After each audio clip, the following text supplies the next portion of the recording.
welcome to your access point to Washington. I'm Ayesha Tanzeem. Violence continues in several Muslim countries around the world after an anti-Islam video was posted on YouTube dubbed in Arabic. In Libya on Tuesday, a violent mob attacked the U.S. Embassy in Benghazi, leading to the death of the U.S. Ambassador Christopher Stevens along with 3 other people. U.S. President Barack Obama has made it very clear that such attacks will not be tolerated. The United States condemns in the strongest terms this outrageous and shocking attack. We're working with the government of Libya to secure our diplomats. I've also directed my administration to increase our security at diplomatic posts around the world. And make no mistake, we will work with the Libyan government to bring to justice the killers who attacked our people. And now U.S. warships and drones are on their way to Libya to help find the killers of the U.S. ambassador. Muslim leaders around the world are asking for calm as some Muslim countries are bracing for further violence. Joining me in the studios to talk about all of these issues are Morgan Roach, who's an expert on Middle East, as Africa and transatlantic relations, and Ali Alfone, who's an expert on Iran. And Morgan, you're with the Heritage Foundation and you're with the Danish School of Strategic Studies, am I right? Well, actually nowadays I'm at the American Enterprise Institute. Now you're with the American Enterprise Institute. Well, welcome both of you to Access Point. Now, here's my first question. We heard the U.S. President say such attacks will not be tolerated. We also heard Secretary of State Hillary Clinton say very clearly on a live broadcast, this movie is reprehensible. The U.S. has nothing to do with it. The U.S. government has nothing to do with it. So I'll start with you, Morgan. Is it still associated with U.S. in African and Middle Eastern and other Muslim countries? Quite frankly, this video is irrelevant. It was produced in the United States. As offensive as it is, in the United States, we guarantee the freedom of speech. And so the fact that Islamists in Egypt and the rest of the Muslim world are using this as an excuse to go and attack U.S. embassies is completely reprehensible. In Egypt in particular, the Islamists who attacked the U.S. embassy, quite frankly, were using this as a pretext to undermine U.S.-Egyptian relations. It's also an attempt to undermine the Muslim Brotherhood, who they view as not conservative enough. And quite frankly, this should not be tolerated. Okay, thank you very much. And before I come to you, Ali, we have another guest joining us via Skype. Kamran Bokhari is a frequent guest on our show. He's with Stratfor, Vice President and Senior Middle East Analyst. Kamran, welcome to the show. Thanks, Ayesha. Okay, now, Kamran, I'll come to you, but Ali, do you agree with Morgan? Is the video irrelevant? Well, unfortunately, it has become a tool in the hands of a number of very, very radical elements who call themselves Muslims, who abuse the name of religion in order to advance a particular understanding of religion, and by the way, of course, also their political agendas. And they, as I see it, leave a very, very bad impression of how Muslims are in the international media. Muslims are good and decent people. They are not terrorists. Muslims are not assassins. Muslims are not arsonists. But unfortunately, this is the image and understanding that you get whenever you see pictures of terrorists attacking the U.S. ambassador in Libya. And it's very, very unfortunate that any case will be taken by the Islamists as an instrument. Well, thank you. Kamran, you work on the strategy side of issues, and I want to ask you, first of all, what do you say when the guests say this video is irrelevant, it's being used in the hands of some extremist elements, and also that in Libya there are some reports that the attacks might have been pre-planned, especially since it was the anniversary of 9/11, and also some reports that one of Al-Qaeda's leaders, Al-Libi, was killed in a drone strike. Do you have any evidence? Have you seen anything, intelligence reports? Ayesha, I think that this is a complex issue. I'll address the first point. I largely agree with my colleagues here in the panel, but I want to say something, and that is that, what we think a reality ought to be, the fact of the matter is that it's not. Muslims should not be engaged in this kind of behavior. Ali's right about that. And the idea that this is reprehensible, yes, but it is a reality on the ground. And this is not the first time we're seeing, outrage turn violent on issues that, not just Islamists, but many Muslims around the world find, sacrilegious. I mean, look at what happened during the Muhammad cartoon controversy. And even if you go back to the 1980s when Salman Rushdie wrote Satanic Verses, we saw a similar outpour and outcry, and it led to violence. And so this is something that is bound to happen because of the underlying realities. The question is, how can it be managed and how can it be done, especially at a time when those in power, or at least approaching power, are Islamists.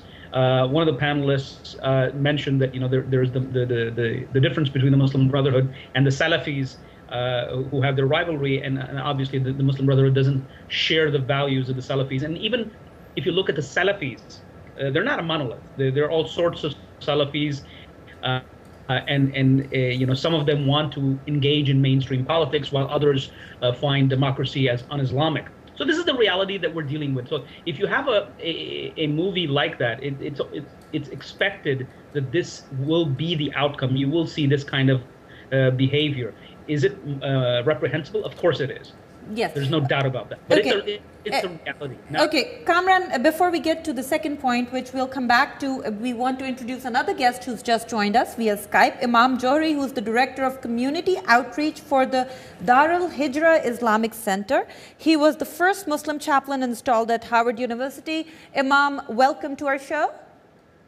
Alhamdulillah, assalamu alaikum, and it's excellent to be back with my good friend Imran.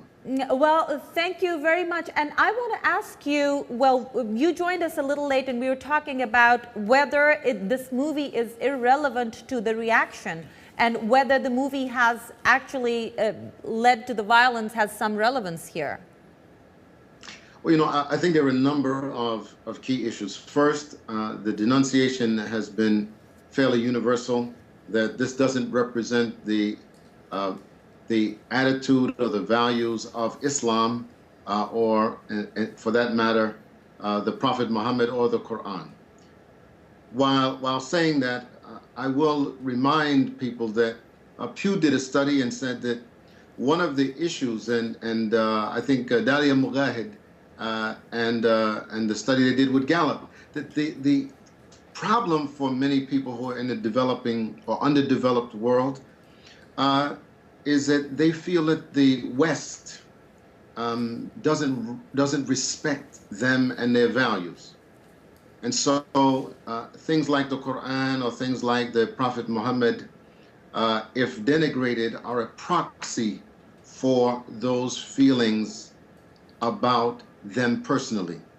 I'll give the Okay, and I'll come back to you on this topic, but I want Morgan to add to it, and I also want Morgan for you to add to another point. Now, you mentioned about freedom of speech, and you mentioned that the movie is irrelevant, but there's another aspect to it. This movie was originally posted on YouTube in English back in June. Nothing happened. It was dubbed in Arabic, posted twice on YouTube. So somebody apparently was actually trying to get some kind of reaction out of it. No, I agree. I mean, I think it's very coincidental that this movie was posted multiple times months before September 11th. I think this is a direct slap in the face of the United States in stating that here we are going to attack you on a very particular day that means a lot to many Americans.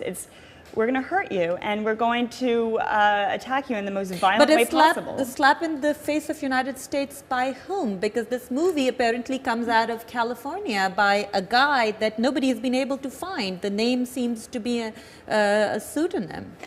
Look, there are still a lot of facts that have yet to be seen. Yes. First reports are never accurate. That's true. And so I think we're trying to find out those facts right now, and we have a lot of questions that we need to ask. But the point is that this movie was out a long time beforehand, and that radical Salafists in Egypt used this video as a pretext on September 11th. I think it's inexcusable. Okay, thank you. Kamran, now I want to come to you and the second point that you were trying to make. You heard Morgan. Nobody knows who posted the movie dubbed in Arabic and posted it again. A lot of those facts are not clear yet. The movie maker is in hiding. The cast and crew so far, according to CNN, have denounced the movie and said that they were misled about the script and that it was rewritten in editing. Again, we don't know yet. Some of the facts are still coming out. But Kamran, do you agree with Morgan that it might be an attempt by somebody to dub it to get exactly the kind of reaction that we're getting from around the world? It's always possible, Ayesha. You know, the sequence of events is at best very fuzzy. It's not really clear what happened from the time the movie first surfaced in the open sources on YouTube, and you know, how did it make its way to the point where it was dubbed in Arabic? Who was behind it? And I would also, you know, basically point to the origins, the production of the movie as well. What was the intent behind it? You know, clearly. By now, it's very, especially in the post 9/11 atmosphere, it's very clear that issues like these are very sensitive. I mean, they can easily rile up a crowd. And again, you know, they don't have to be Salafists. They don't have to be anybody else. They could just be, you know, your average Muslim who is very angry and their emotions have taken over their, you know, their senses, and they're engaged in morally reprehensible behavior, such as attacking the property of other countries, diplomatic posts, and the killing of diplomats. So it's really not clear, you know, what was the origin of the movie, what was the intent behind it. It's going to be some time before anybody can, you know, pull these pieces together and come out with some explanation. So let me ask Imam Johari, since he deals with the Muslim community a lot. Imam, please tell me, why do we see this varied reaction? You're sitting in US. A lot of other Muslim leaders that we've talked to in the US have had a very measured response. They've called the movie reprehensible, but they've also condemned the violence and asked for calm. And yet we see these kinds of mobs coming out on the street in a lot of Muslim countries. And this is not even the first time. This has happened before. Why is the different reaction in different geographical places? Well, you know, first, there is a tremendous amount of illiteracy in many parts of the Muslim world, even though the first words of the Quran are Iqra bismi rabbika alladhi khalaq, read, and so a picture is worth 1,000 words. If people get riled up around a picture, probably there are many people who never even saw the documentary, so-called documentary. They're just responding to what the rumor is, that there's this defamation of Islam. But, you know, I also want to add one other element. In the United States of America, having freedom of speech, recognizing that as a social value, that we have other ways of applying pressure. People who have no other way to apply pressure wind up using violence, even sometimes against their own selves, to express their point of view. Where in America, we might have a boycott, we might write our congressman or senator, we might have a rally or demonstration or campaign on Facebook, because we're using the tools that we have as freedom of speech and democracy that perhaps they're not accustomed to using. Or sometimes even just ignoring, like the US media did, the Florida pastor, and that seemed to have worked out. He kind of disappeared after his announcement of trying to burn the Quran. But Ali, I want to ask you, there are reports that in Tehran, about 500 Iranians chanting death to America converged on the Swiss embassy, which is the de facto, since America doesn't have relationships with Iran, the Swiss embassy handles the diplomatic affairs. What kind of impact do you think this movie might have in Iran? Do you see any further violence? Well, first of all, I have to say that it's quite interesting that it's only 500 so-called students staging this demonstration. There were thousands of Iranians demonstrating in front of the old US embassy, and they were burning candles on the occasion of September 11th. They were sympathizing with the victims of terrorism. They were not supporting the cause of terrorism. And the people in Iran, they have been victims of state terrorism for the past 33 years. for the past 33 years, the regime in Tehran has abused the name of religion in order to legitimize its dictatorship. So you're saying these 500 people that gathered, the regime had something to do with it? Well, I'm absolutely sure of it. And Iran is a country of 70-odd million people. It's only 500 people. Okay. So that, I think, is an important issue. And let me also tell you another thing. And it is about how to deal with this kind of crisis in the future. The Prophet himself, when he declared himself prophet, in the city of Mecca, there was a lady who would always throw trash at him whenever he was passing the apartment of this elderly lady.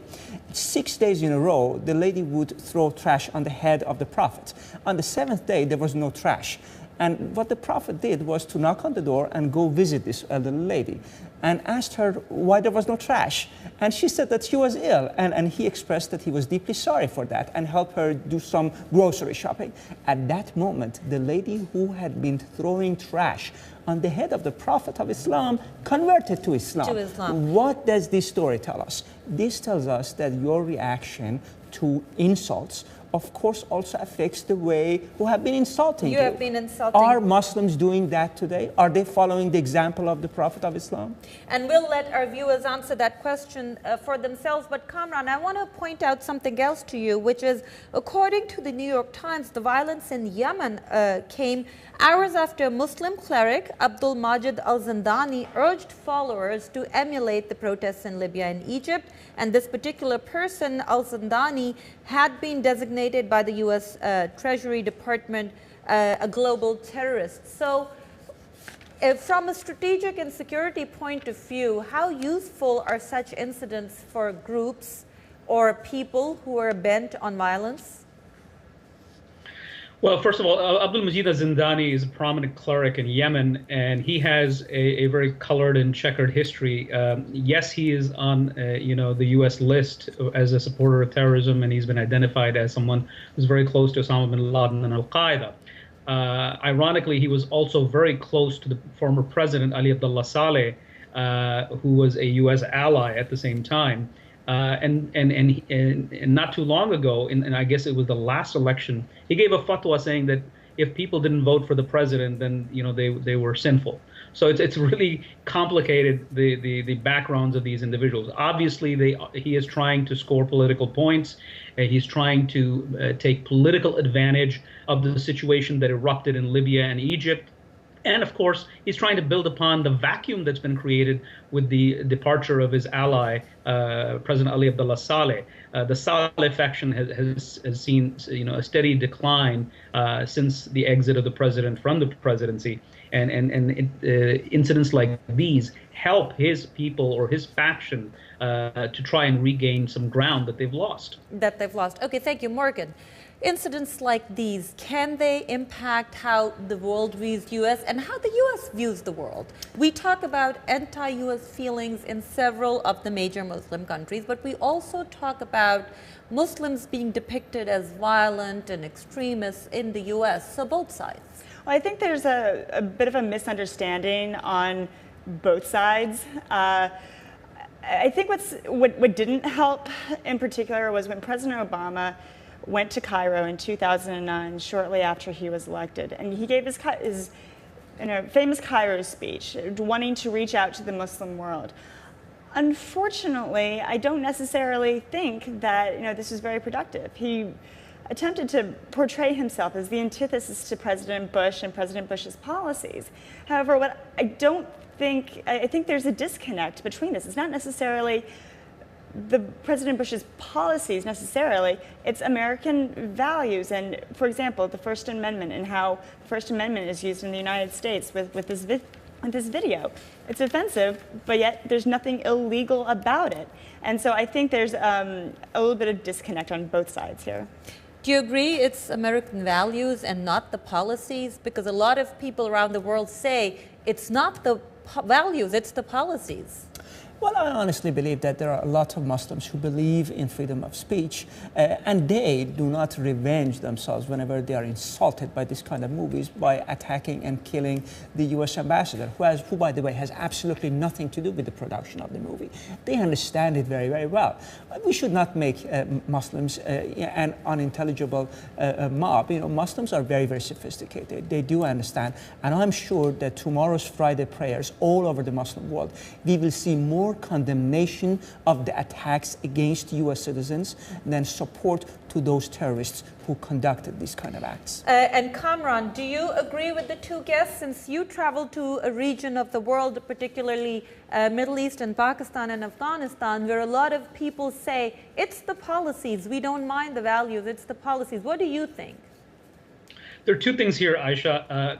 Yes, most people will tell you that we have no problem with the values, and we're really upset at the way the United States treats our part of the world. So that's the first point, and you're absolutely right. That is the predominant sentiment across the region. But there's a nuance here. When it comes to values, there is a distinction, and the distinction is that. I'll give you an example. So, you know, democracy is a universal value, and I believe that even Muslims, basically accept it as such, that it is something that is desired. But the question is, what kind of democracy? You know, the experiences, the historical, cultural, civilizational experiences of the Muslim world are very different from those of the West. The Muslim world didn't undergo the sequence of Renaissance, Reformation, Enlightenment, and the rise of secularism and democracy. That's not the path that the Muslim world has taken. Will it may have its own path in the future, especially in the context of the Arab Spring, but that remains to be seen. So the way democracy, the way freedom of expression, the way the values that we cherish in the West, they're not exactly received in the same way in the Muslim world. In other words, if there is going to be a democracy, if there is going to be some form of secularism in the Muslim world, or the adoption of values of civil protest and freedom of expression, it'll have to be in keeping with the historical and evolutionary experiences of those countries, and even in that region, it's not going to be uniform. Okay. So, for example, the Islamism of Turkey is very different from Egypt, and that is different from Tunisia, and so on and so forth. Okay, so Imam Johari, I want you to comment on this, whether it's values versus American policies, and also you as a Muslim Imam sitting in U.S., what would you add to it, and how do you reach out to Muslims across the world? What do you say to them? Well, I think Imran is right on point. There are some values which are universal. The concept of shura, mutual consultation, is a value that's held by many Muslims. At the same time, there are policies of the U.S. government that are not in keeping with even the concepts of democracy and freedom. And so it's a mixed bag. What I will say is that what's not getting the coverage are things like the demonstration or vigil that was held in Benghazi by Libyans who were praying for the families of the U.S. ambassador and his staff. That's the kind of story that if we projected it to other parts of the Muslim community, Muslim world, it would have the opposite effect. There are people who are seizing upon this tragedy in order to advance a feudal idea about what it means to be Muslim, what it means to live in a Muslim majority country. We shouldn't allow them to hijack this moment, but to begin to project those other images of engagement, of the cooperation that we've seen in Libya by many factions within that country, grateful for the U.S. intervention and its support of their growing democracy. Okay, so then I come to the next very important question, which is, Morgan, do you think that the media is partly responsible for showing one kinds of images and not the other? And as you hear a lot of these people saying, well, a lot of Muslims are, keeping vigils and praying for the families of those killed, condemning attacks, we don't see those images a lot on U.S. media. Right, and I think we actually have seen some of these pictures. I've seen a lot of these pictures posted, and as an American, I find this very, very heartening. There are a lot of people in Libya and in Egypt that the United States can work with and should work with. We should not let these attacks, undermine the relationship with these countries. We have a lot of options, and we should continue to work with those that want to work with us. I think, if the media is guilty of anything, it's just reporting facts or what they believe are facts too quickly. As we've said repeatedly, there is just so much we still have to know, or we still have to find out. And I think it's going to be some time before we actually do get the facts straight. Ali, we're talking about two different kinds of thinkings as we've discussed here. There's as Morgan said, values of freedom of speech. Yes, you find an act reprehensible, but it falls under freedom of speech. But in some countries, freedom of speech has limits. So how do these two societies interact with each other? Well, you see, there is, of course, also a limit to freedom of speech here in America. If you feel insulted, you can start a legal process against the producer of the movie. It is the choice that you have in a civilized country. And I fundamentally believe that the majority of Muslims also believe that this should be how things work in the Muslim countries and Muslim states.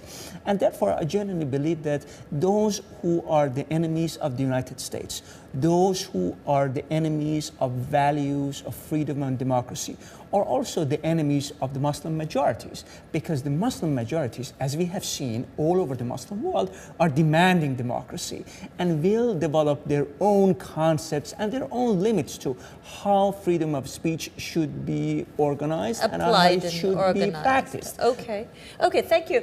Now, Kamran, as a strategist, as somebody who looks at the security sides of things, is this a storm that's going to blow over, or is this something that you see will leave a lasting impact?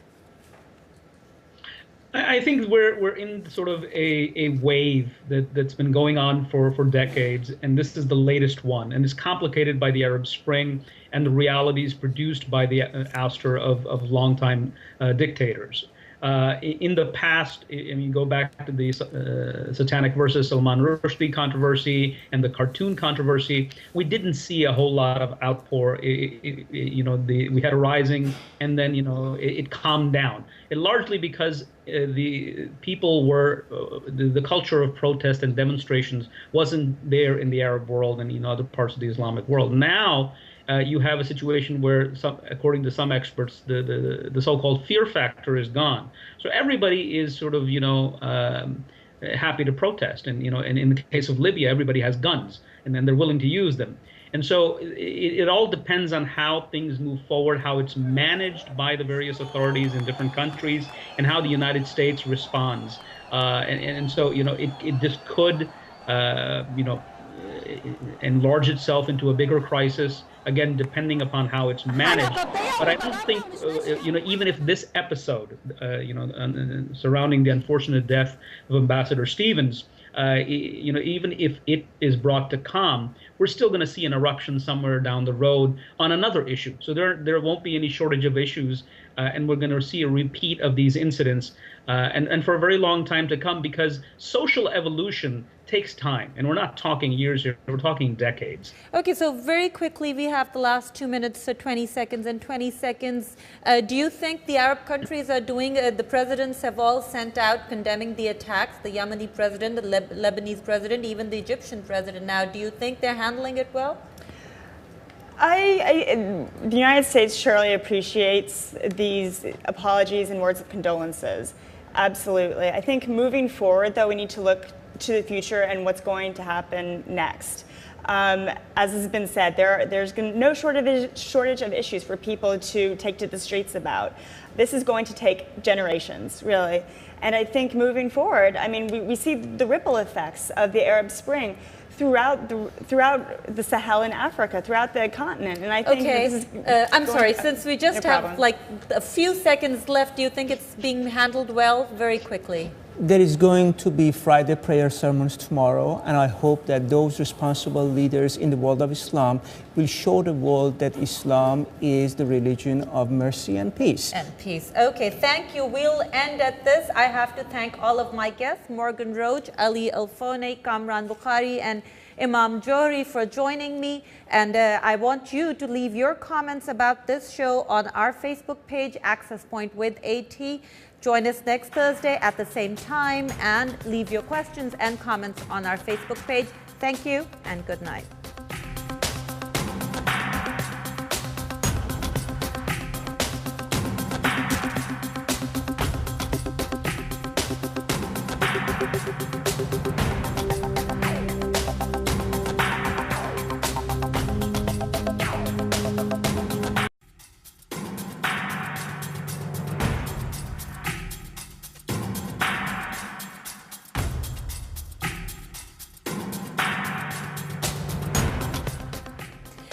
Welcome to your Access Point to Washington. I'm Ayesha Tanzeem. Violence continues in several Muslim countries around the world after an anti-Islam video was posted on YouTube dubbed in Arabic. In Libya on Tuesday, a violent mob attacked the U.S. Embassy in Benghazi, leading to the death of the U.S. Ambassador Christopher Stevens along with 3 other people. U.S. President Barack Obama has made it very clear that such attacks will not be tolerated. The United States condemns in the strongest terms this outrageous and shocking attack. We're working with the government of Libya to secure our diplomats. I've also directed my administration to increase our security at diplomatic posts around the world. And make no mistake, we will work with the Libyan government to bring to justice the killers who attacked our people. And now U.S. warships and drones are on their way to Libya to help find the killers of the U.S. ambassador. Muslim leaders around the world are asking for calm as some Muslim countries are bracing for further violence. Joining me in the studios to talk about all of these issues are Morgan Roach, who's an expert on Middle East, Africa and transatlantic relations, and Ali Al-Fone, who's an expert on Iran. And Morgan, you're with the Heritage Foundation and you're with the Danish School of Strategic Studies, am I right? Well, actually nowadays I'm at the American Enterprise Institute. Now you're with the American Enterprise Institute. Well, welcome both of you to Access Point. Now, here's my first question. We heard the U.S. President say such attacks will not be tolerated. We also heard Secretary of State Hillary Clinton say very clearly on a live broadcast, this movie is reprehensible. The U.S. has nothing to do with it. The U.S. government has nothing to do with it. So I'll start with you, Morgan. Is it still associated with U.S. in African and Middle Eastern and other Muslim countries? Quite frankly, this video is irrelevant. It was produced in the United States. As offensive as it is, the United States, we guarantee the freedom of speech. And so the fact that Islamists in Egypt and the rest of the Muslim world are using this as an excuse to go and attack U.S. embassies is completely reprehensible. In Egypt in particular, the Islamists who attacked the U.S. embassy, quite frankly, were using this as a pretext to undermine U.S.-Egyptian relations. It's also an attempt to undermine the Muslim Brotherhood, who they view as not conservative enough. And quite frankly, this should not be tolerated. Okay, thank you very much. And before I come to you, Ali, we have another guest joining us via Skype. Kamran Bokhari is a frequent guest on our show. He's with Stratfor, Vice President and Senior Middle East Analyst. Kamran, welcome to the show. Thanks, Ayesha. Okay, now, Kamran, I'll come to you, but Ali, do you agree with Morgan? Is the video irrelevant? Well, unfortunately, it has become a tool in the hands of a number of very, very radical elements who call themselves Muslims, who abuse the name of religion in order to advance a particular understanding of religion, and by the way, of course, also their political agendas. And they, as I see it, leave a very, very bad impression of how Muslims are in the international media. Muslims are good and decent people. They are not terrorists. Muslims are not assassins. Muslims are not arsonists. But unfortunately, this is the image and understanding